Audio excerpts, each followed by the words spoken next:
So what exactly does it mean to be kind? No, I'm waiting, for real, tell me. Because I feel like most of us don't actually know what kindness means, like, including myself too. We have a vague idea of what it means. Like, it's a nice character trait, it's, you know, being nice to people, it's something, it's good, but that clear definition, you know, it's not something that people could answer on the spot. Like, if you were walking on the road and someone stopped you and put a mic to your mouth and said, define kindness, we might be able to give examples, but it's hard to define. So I decided to look into it. I used to be the kind of person, or rather I am the kind of person who tends to say, I don't think I'm kind. I don't think I'm wicked, but I just don't think I'm kind, because for me, kindness is a very proactive term. It's something people do, and it's a kind of way you are, like always helping out.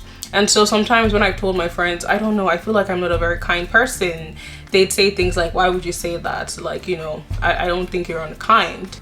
And, you know, I would tell them, yeah, I don't think I'm mean, I don't think I'm wicked, I don't think I'm unkind, I just don't, you know, relate with people who are just bursting with kindness. I also did one of this weird online tests that did say that one of well, that did say that, you know, kindness wasn't one of my strongest virtues. I had other strong virtues like courage and will and zest and enthusiasm and social justice, willingness to learn, creativity, etc. But when it came to the humanistic sides like love and kindness, I think I was ranking quite low.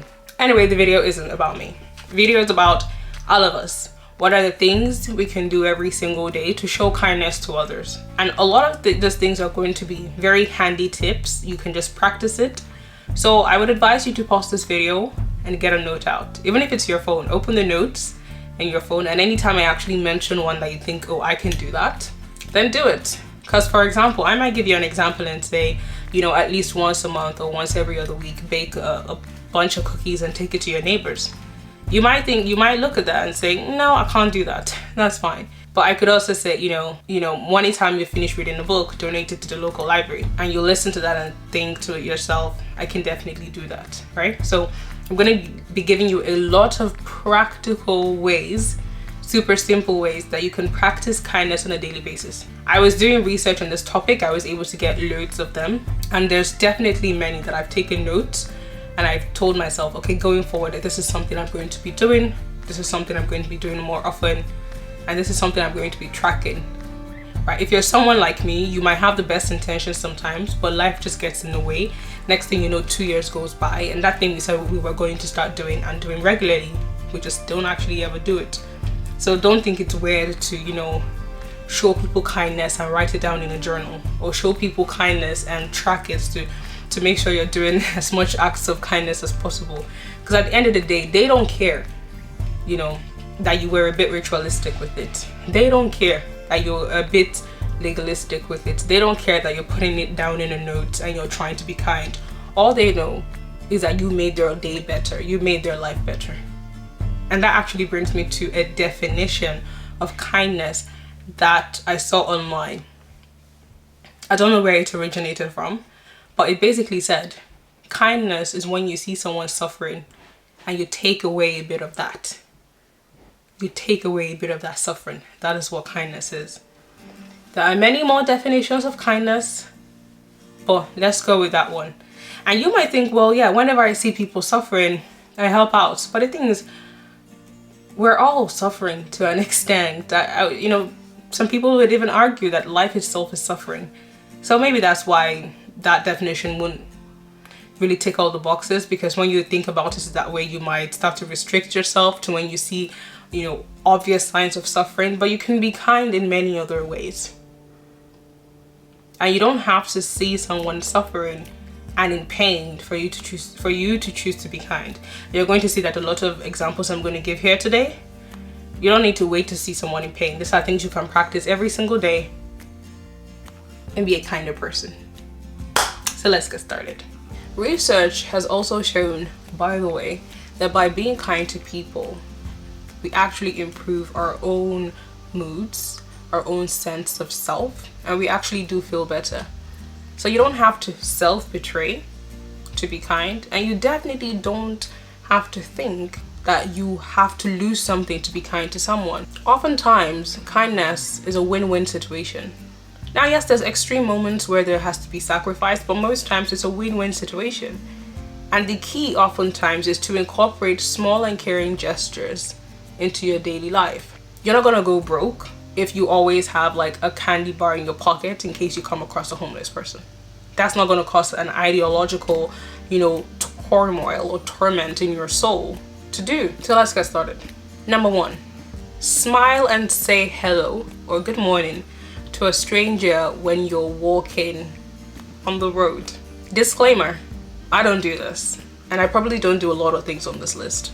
Like I said, I've never actually thought myself to be an actively kind person, not because I'm trying to be mean, but because I feel like I often get so stuck in my own head that I forget other people exist. So I'm just walking on the road. Oftentimes I'll be thinking about something that happened last week or last year or 15 years ago, or something that's coming up next week or next week and 2 weeks, and I just move in this zombie mode and I go to where I'm going and I come back home. And so like if there were opportunities to be kind to people on the road, like saying hi to people or smiling or little things like this, I'm not even there. My mind is not there. My mind isn't even present. So I'm not able to do those things. And I know that this number 1, smile and say hello or good morning to someone walking past you on the road. I know that doesn't sound very monumental, doesn't sound very grand, but it feels good. And I know it feels good because I've been on the receiving end where I'm just walking and someone sees me and smiles, then I smile back, or I do this weird thing that's not like a smile. It's like, I don't know if it's a British thing, but if someone smiles at us, we're just like this half smile, half restrained thing. But it has always felt good when someone has just randomly smiled to me on the road.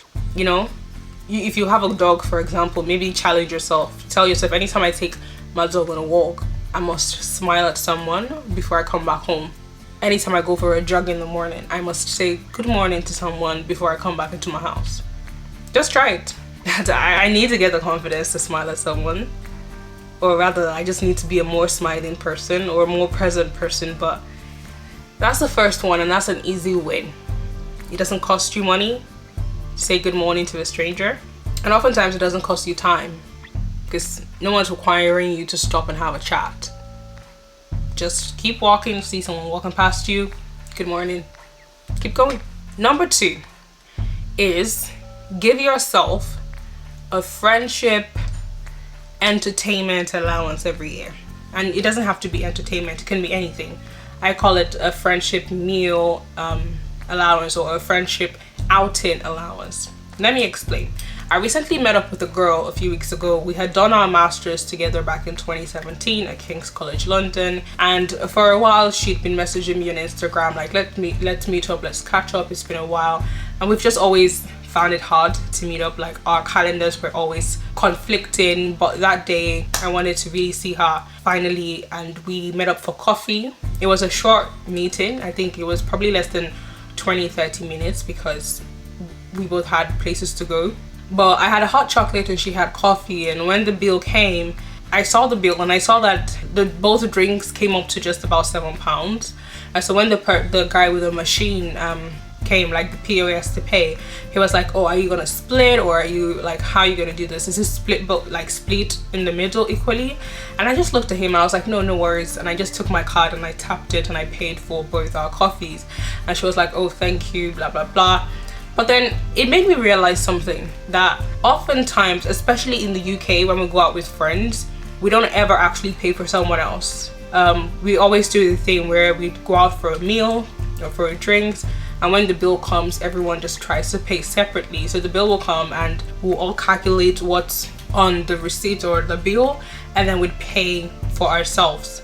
And that's how it's often done when people, at least young people, or at least people like me, we go out, and that's what happens. And it's a way to keep things fair, right? When you go out to eat a meal with 5 people, you want to make sure you pay for yourself and others pay for themselves. But sometimes kindness can suffer when you're so used to fairness. Sometimes kindness can suffer when you're so used, or you're too used to fairness. And I paid for her coffee, and I paid for my drink, and we just went our separate ways. And I remember feeling good about that. And I told myself, you know what, anytime I go out again this year and it's just for a coffee or a hot chocolate or any drink at all, and the combined bill comes to less than £10, I'll just cover it. I won't bother splitting and doing £5 each or anything. And hopefully I'll increase this budget year by year. So next year I'd want that to be 15, the year after that 20, the year after that 25, which means if the combined bill comes to less than that amount, I pay for everything. And so sometimes if you're someone who just naturally doesn't think, oh, how can I be kind now, or how can I be kind today, what you can do is you can start to create guiding principles, protocols that help. So that thing I just told you, like, okay, every year if I go out with someone and the combined bill is less than this, I'll cover everything. That's the guiding principle. So now if I'm going out to eat or drink, I have that in my mind. And if it's more than that, we'll split it equally, or we'll split it according to what we ate or drank. If it's less than that, I cover it. So number 1, smile, say hello, good morning to strangers when you're walking down the street. Number 2, give yourself a friendship allowance and a bye bite. Number 3, pay for the person's coffee behind you. So I read about this point in quite a few websites, but I've never actually seen it happen in person. Maybe because I don't think anyone's ever done that for me, or maybe it's not a very common thing in this country, but honestly, it just hasn't happened to me, so obviously I'm thinking it's not common. And the whole point of number 3, pay for the person's coffee behind you. It's basically saying when you go to a coffee shop to get your drink, pay for your drink, but then also pay for whoever comes next after you. I don't know how it works, because what if the person orders more than what you've paid for? I guess they just have to pay the balance. But let's say I walk up to the till and I buy a hot chocolate and 2 croissants, and it comes to £8, I can actually give them £20 and say put the balance towards the bill of the person who comes next after me. And then when the person comes in and the person wants to pay, they'll be like, actually don't worry, the person who came before you covered this. And what I've noticed, or what I've read, is that a lot of people feel so happy about it that they then pay for the food anyway and say, okay, let my bill then pay for the next person that comes after me. So a chain is created.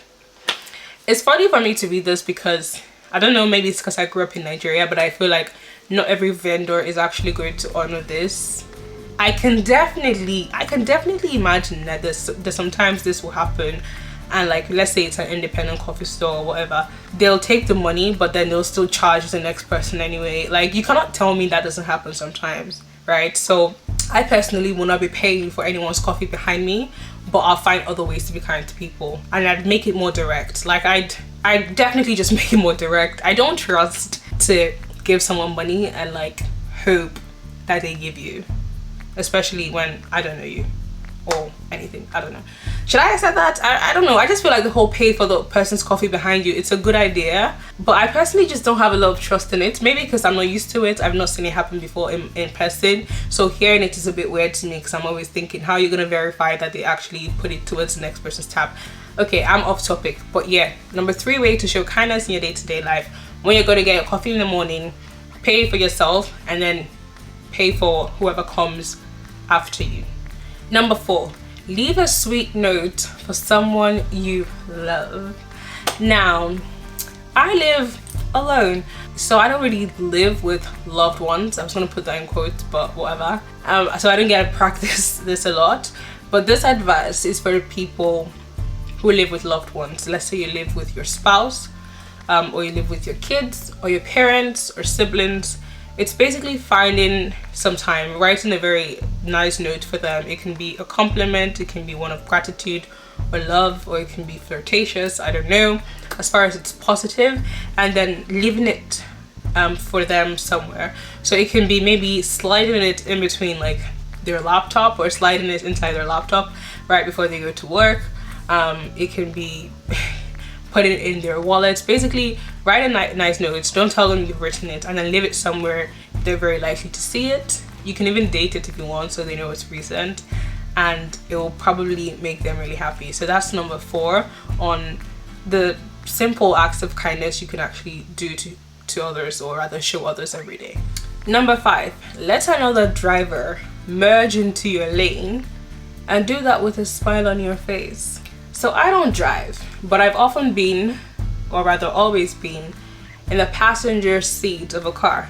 And oftentimes, if you're, let's say, in a gridlock, you know, traffic, it's not really moving properly, and you're trying to get into the next lane, depending on who that other driver is, it can be very uncomfortable, very stressful. You're trying to get in and they're trying to make sure you don't get in. Like, you know, you're trying to get into their lane, they're driving forward very quickly to make sure you don't butt in. It's very stressful. So if you're in that situation, right, where someone's trying to get into your lane, how about you just be kind? Like, you actually pause and let them cut in front of you, and not just let them do that, but also do that with a smile on your face, because they're probably very, very likely going to look over, and it will be surprising in a good way for them to see that, oh, someone's letting them enter this lane, and the person who's letting them doing that is actually also smiling, like, you know, go ahead. It's a good feeling. And if you would want, I don't want to say do unto others what you want them to do unto you, because life is unfair. You can be super kind to people and still get shit. So just do it regardless, okay? Number 6, pass along a book you finished reading to a friend. Or you can give it to a library. I'm going to add that in there. Just share the books you've read. So I read not as much as I want to, but I read sometimes fairly regularly. And sometimes I finish a book and I really love it, but then I don't know what to do to it. I don't know where to donate it to, and life is so busy, so I don't actually bother researching. But you know, it's always a good idea to give it to one of your friends. You know, if you've read a book about personal development, think hard. Which of your friends are into this topic? And if they would be interested in this, you can just message them. Say, what's your postal code? I have a book I've just finished reading. I think you'd love it and I want to post it to you. You know, they'd really appreciate it. Or you could just take those books and go to the library. Go to your local library and ask if they accept book donations. And if they do, voila. Now you've read the book. Someone else who is in there looking for new books to read for free or for cheap will find the book and they'd be able to benefit from it. So that's also another act of kindness. Let's say you feel like you don't have great interpersonal skills. Things like smiling at people, saying good morning, writing notes, etc. Those make you uncomfortable. And you'd like to do it something that's a bit more behind the scenes, where you don't actually have to talk to the person who is the beneficiary of your kindness. This is an excellent example, because you're sharing a book that will add value and enjoyment to other people's lives, and they don't even know who's done that for them. So that's one for you to consider as well. Number 7 is another one I thought of myself, and this one is for people who are single or dating, or rather single and dating, right? When you're going on your first date with someone, go with a gift. It doesn't matter if you're the boy or the girl, just go with a gift, right? I have been on one first date before where the guy came with a box of donuts. Now, I didn't give a shit about the donuts, and I didn't give much more of a shit about the guy, but I never forgot that he bought me donuts on the first date. And most times that doesn't happen. Like, you know, we'll both meet, me and someone will both meet for a first date and it'll be nice, whatever, but rarely did they actually arrive with a gift. I think queen of first dates, I've been on a lot, but point is, that boy, for example, he's just etched in my memory now as someone who bought me a box of donuts the first time we hung out. First and only time we hung out. And then I tried this as well, but funny story, I'm gonna expose myself here on camera, but basically what happened is I bought 2 books for someone who I knew liked reading, and I was going to actually meet them and then give them these books as a gift, but I didn't tell them. Now, something happened between now and that time, and we didn't end up meeting because person's a pile of shit apparently. But I was meeting with this guy for a first date. This was, I don't know, probably a year or 2 ago, like, and I had the 2 books I had already bought for someone else just sitting there in my room, and I had read the books. They are 2 of my favorite books, and so I just took it to this guy on the first date because I knew he liked reading. And you could just see this very, very pleasant surprise displayed on his face. Like, he couldn't believe that I brought him like gifts on the first date. He just couldn't believe it. And interestingly, second date, when we went to have drinks and everything, he actually bought me a book as well. He said in the sense, in the spirit of reciprocity. But that's what I'm talking about. A very simple thing is buying a gift for someone in the first date. Like, it's so rare that when it happens, the recipient is surprised. I was surprised when I got donuts. He was surprised when he got books. So just do it. And it doesn't really matter if you don't see yourself ever, continuing anything with the person, or you can't see anything coming from the meetup or date. It doesn't matter. Like, at the end of the day, the person's still a human being.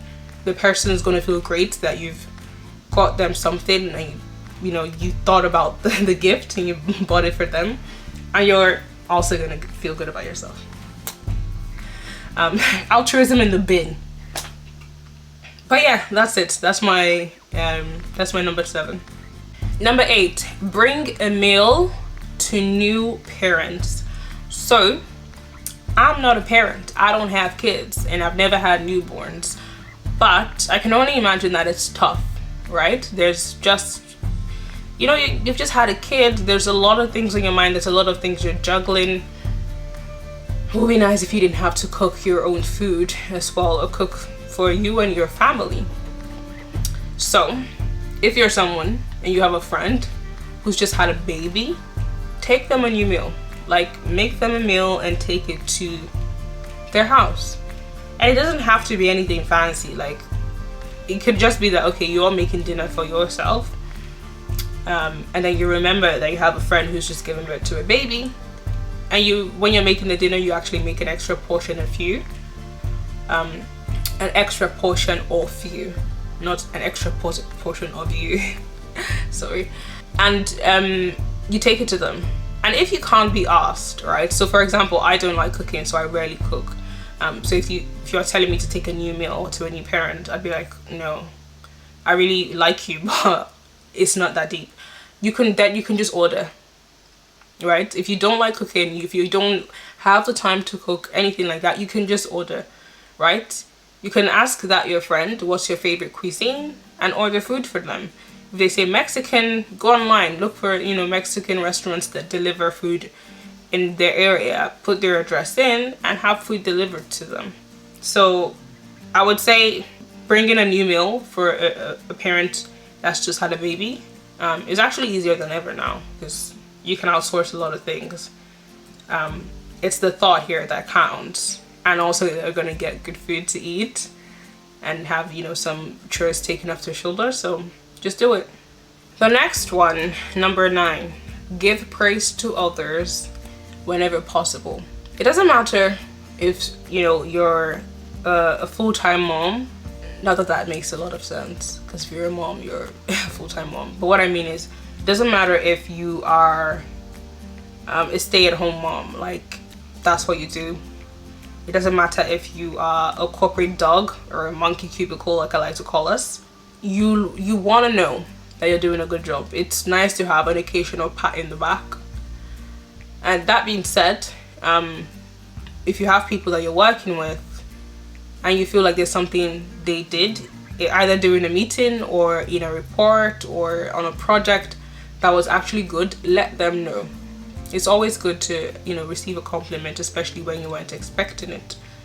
One of my friends, Gabriella, you might know of her because I put a vlog up a few days ago for her 27th birthday. But I actually met her, I would say 45 years ago, probably 5 years ago. And how did I meet her? I was a student in London. She was a student in Birmingham, but there was a student job in London where we were meant to hand out flyers to people at a car show. And everyone gathered there that morning, and I saw her, and she was so beautiful. She's so beautiful. And I remember coming across her, and I looked at her, and the first thing I said was, "You are so pretty." I didn't know her. I'd never met her before, but I said that. And then that's how it is. And that's how we met each other. And we spent the whole day together, flyering side by side, and we've been together ever since. And it just started with a compliment. And I didn't think that would then turn into a long friendship or acquaintanceship. I just said it because that's what I felt. So if you see something you like about someone, or someone does something you like, don't just hold it in and swallow it in. Tell them. It's gonna make them feel better. We were having a work social a few months ago, and there was a senior manager, and I saw him from far. He was wearing a very nice top. I liked the top. And you know, everyone's talking, everyone's eating and drinking. Towards the end of the night, he approaches us because I was with another director. And once he approaches us, I told him, I like your shirt. And he says, oh, thank you. That's the first time I've heard that this evening. You know, my wife bought it for me, and then he went on to this long rant about how his wife bought him the shirt, etc. But I found it so weird that no one had told him all night that the shirt was nice, because it definitely was, and it was very unique. It wasn't like the standard pink or blue or white shirts that the other guys from the office had on. It had really intricate patterns and very nice. But yeah, that's just an example to show you that when you like something about someone, like, just say it. And the reason why this is also important is because a lot of times when we make maybe bold choices, either with our hair or our clothes or our accessories or our face or anything, even if in fact our work as well, we're often insecure and we don't know if we've made the right choice. And even though we're going ahead with it, there's still a voice being like, oh, what if this looks like shit? So imagine if you were like that. You were trying a new cloth out, or you were trying a new project methodology out, presentation style, etc., and you were a bit scared, but then someone walked up to you and said, oh my god, I really like this. That will boost your confidence. You would suddenly feel like, oh my god, people actually do like this. So how about you do that for others? You know, anytime you see something you like, tell them. And that is one thing that I know how to do. If I'm on the train or I'm in public and I see something I like of somebody, let's say it's their hair or their clothes or just something about them, something that's on them, about them, whatever. It could even be their accent, I don't know. And I like it. As far as we cross eye contact and we're close enough in proximity, I will usually find a way to say, oh, by the way, I really like this. Because I know how it feels when I get that kind of random compliment, I try as much as possible to not hold random compliments when I have them. It doesn't mean I'm going around lying to people saying I like things about them that I don't. No. It just means if there's something I feel like I like about you, I'm not going to just think that to myself and keep moving on. I'll think that and tell you. You know, there are so many attractive young men my age that I see walk across the streets every day. And I'm someone who, I appreciate aesthetics and beauty. Doesn't really mean I'm after anything. If I see you, just the way I told Gabriella, you're pretty. Like, if I see you and I'm like, wow, you look good, like, it's gonna cross my mind and then I'll keep moving, right? And I was thinking to myself the other day, it's so weird. Like, none of them, like, if I've seen maybe 5 guys like that, none of them have ever known that the girl that just passed them by thought they were freaking good looking. They just don't know, right? And that's crazy. That is really crazy. Because, you know, I've heard this thing before where it's like, oh, if you think you're ugly or you don't have a lot of confidence, think again, because chances are when you walk around, you see people and you think, oh, they're good looking, but you don't tell them, right? So maybe, just maybe, that's the same for you. Maybe in your head you look like shit, but someone actually has walked past you and said, she's cute, you know, or he's cute. I've gone off topic, but the point is, yeah, when you have like when you see something that is worth praise on someone, or, you know, has been done by someone, tell them, let them know, okay? Let them know, because it'll make them feel good. For the pretty boys, I'm still not gonna just walk up and tell them I think they're good looking, because, you know, it's just life. They should look in the mirror and figure it out. But everything else, where I know it wouldn't be awkward, I usually just share the compliment directly.